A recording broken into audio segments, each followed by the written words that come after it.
విష్ణుతీర్థ మహారాజ్ జీవితం. విష్ణుతీర్థ మహారాజ్ గారి అసలు పేరు మునిలాల్. వీరు శక్తిపాత సాంప్రదాయంలో ప్రముఖ స్థానం కలిగిన గొప్ప సన్యాసి, రచయిత మరియు గురువు. ఆయన 1888 అక్టోబర్ 15న భారతదేశంలోని హర్యానాలోని ఝజ్జర్లో జన్మించారు. ఆయన అండర్ గ్రాడ్యుయేట్ డిగ్రీ పొందుతూ వారి మామగారితో కలిసి ఉండి తరువాత వివాహం చేసుకొని ఛత్తీస్గఢ్లోని బిలాస్పూర్లో ఉపాధ్యాయుడిగా ఉద్యోగం పొందారు. అలీగఢ్ ముస్లిం విశ్వవిద్యాలయం నుండి పోస్ట్ గ్రాడ్యుయేట్ డిగ్రీ మరియు న్యాయశాస్త్రంలో పట్టా పొందారు. ఆ తరువాత ఆయన మీరట్లోని ఘజియాబాద్ జిల్లాలో న్యాయవాదిగా పనిచేశారు. అక్కడ ఆయన అసిస్టెంట్ ఎవరో తెలుసా? భారత మాజీ ప్రధానమంత్రి దివంగత చౌదరి చరణ్ సింగ్ గారే. విష్ణుతీర్థ మహారాజ్ గారికి ఒక కూతురు మరియు ఒక కొడుకు.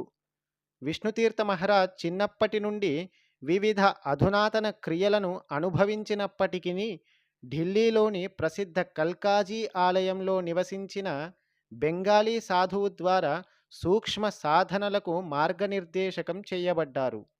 హైకోర్టు న్యాయమూర్తి ఒకరు విష్ణుతీర్థ మహారాజును స్వామి యోగానందకు పరిచయం చేశారు మరియు అనేక ఉత్తర ప్రత్యుత్తరాల తరువాత మునిలాల్ గారు యోగానంద స్వామిని ఋషికేశ్లో కలిశారు. 1933లో ఋషికేశ్లోని స్వర్గ్ ఆశ్రమంలో మునిలాల్ గారు యోగానంద మహారాజు నుండి శక్తిపాత దీక్షను పొందారు. బద్రీనాథ్ మరియు కేదార్నాథ్ చుట్టూ ఉన్న అనేక పవిత్ర స్థలాలకు ప్రయాణించిన తరువాత 1939లో మునిలాల్ సన్యాసిగా దీక్ష తీసుకోవాలనే కోరికను వ్యక్తం చేశారు. యోగానంద మునిలాల్ను బెనారస్లోని స్వామి శంకర పురుషోత్తమ తీర్థ వద్దకు తీసుకువెళ్లారు. ఈ శంకర పురుషోత్తమ తీర్థ స్వామివారు గంగా తీరానికి సమీపంలో ఉన్న హరిద్వార్లోని మోహన్ ఆశ్రమంలో మునిలాల్కు దీక్షను ఇచ్చారు.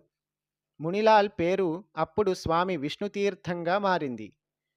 యోగానంద ఆదేశాల మేరకు ఆయన ఇండోర్ వైపు వెళ్ళి చివరకు దేవాస్లో స్థిరపడ్డారు. అక్కడ ఆయన నారాయణ కుటీ సన్యాస ఆశ్రమానికి పునాది వేశారు. స్వామి విష్ణుతీర్థ మహారాజ్ ఒక గొప్ప వ్యక్తిత్వం కలిగిన యోగి మరియు భారతదేశంలోని సిద్ధయోగ సాంప్రదాయాలలో గొప్ప నిష్ణాతుడు. ఆయన అనేక మంది ఆధ్యాత్మిక సాధకులను శక్తిపాత వ్యవస్థలోకి ప్రవేశపెట్టారు మరియు అనేక పుస్తకాలను రాశారు. ఆదిశంకరాచార్య సౌందర్య లహరిపై ఆయన చేసిన వ్యాఖ్యానం ప్రత్యేకమైనది. ఆంగ్లంలో ఆయన రాసిన అత్యంత చిరస్మరణీయ రచన అయినటువంటి దేవాత్మశక్తి అనే కుండలిని శక్తి గ్రంథం. ఇది ప్రత్యక్ష అనుభవాలతో రాయబడింది. దేవాత్మశక్తి కుండలిని అనే పుస్తకంలో విష్ణుతీర్థ మహారాజ్ ఇలా అన్నారు: ఒక సాధకుడు తన కుండలిని శక్తిని మేల్కొల్పకపోతే ఆధ్యాత్మికతలో నిజమైన పురోగతి సాధ్యం కాదు మరియు ఆ శక్తిని మేల్కొల్పడానికి సులభమైన మార్గం ఆధ్యాత్మిక గురువు శక్తిపాతం చేయడమే. విష్ణుతీర్థ మహారాజుకు గంగానది పట్ల అపారమైన ప్రేమ ఉంది మరియు ప్రతి సంవత్సరం కొన్ని నెలలు ఋషికేశ్లోని యోగ శ్రీపీఠ ఆశ్రమంలో గడిపేవారు. ఈ శ్రీపీఠ ఆశ్రమం కోసం భూమిని ఆయన గురువు స్వామి యోగానంద గారు బహుమతిగా ఇచ్చారు. విష్ణుతీర్థ మహారాజ్ గారి శిష్యుడైన స్వామి శివోహం తీర్థ మరియు ఇతరులు కలిసి 1965లో ఈ కేంద్ర నిర్మాణాన్ని చేపట్టారు. విష్ణుతీర్థ మహారాజ్ 1969లో తన శరీరాన్ని విడిచిపెట్టారు. విష్ణుతీర్థ మహారాజ్ వ్యక్తిత్వాన్ని ఆయన శిష్యుడు స్వామి శివోహం తీర్థ రాసిన హృదయ మథనం అనే 3 భాగాల గ్రంథంలో మరియు సాధన శిఖరం అనే మరొక గ్రంథం ద్వారా అర్థం చేసుకోవచ్చు. విష్ణుతీర్థ మహారాజ్ బోధలు: ప్రారబ్ధ క్షయమే ఆధ్యాత్మికతలో మొదటి మెట్టు. రెండవ మెట్టు నేను కర్తనన్న భావము నశించడం. ఈ 2 లక్ష్యాన్ని పొందడానికి ప్రయత్నించాలి. ఇక ఎన్ని సమస్యలు ఎదురైనా సరే అంతా గురుసేవగా భావించాలి. నీ మనసును రాయిలాగా మార్చుకోవడం కాదు, నీళ్లలాగా మార్చుకోవాలి.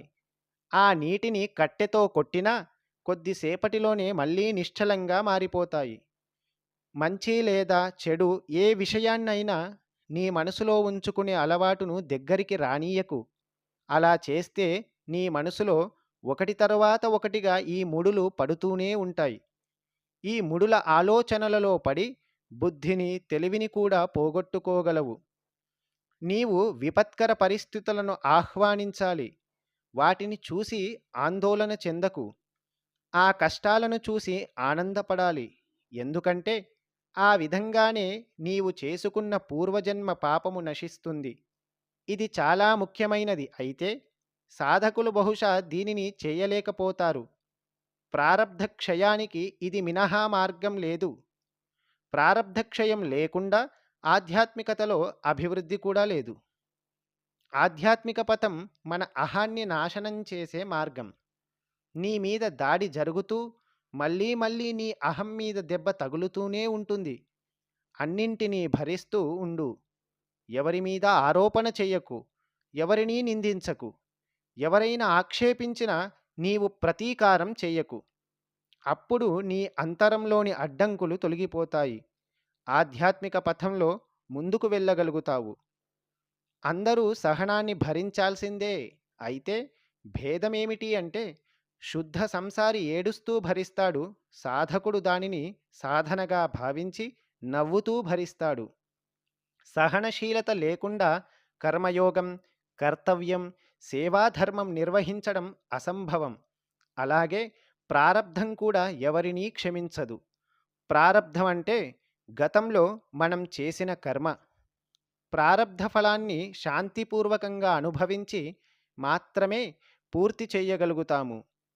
నీ జీవితంలో ఎప్పుడైనా ఇబ్బందులు, సమస్యలు అనే వ్యతిరేక పరిస్థితులు ఏర్పడితే అది నీ యొక్క ధైర్యం, సాహసం, సహనశీలతకు పరీక్షా సమయమే అవుతుంది. స్వర్గానికి వెళ్ళే దారి నరకం గుండా వెళుతుంది. దుఃఖాన్ని భరించిన తరువాతనే సుఖం వస్తుంది.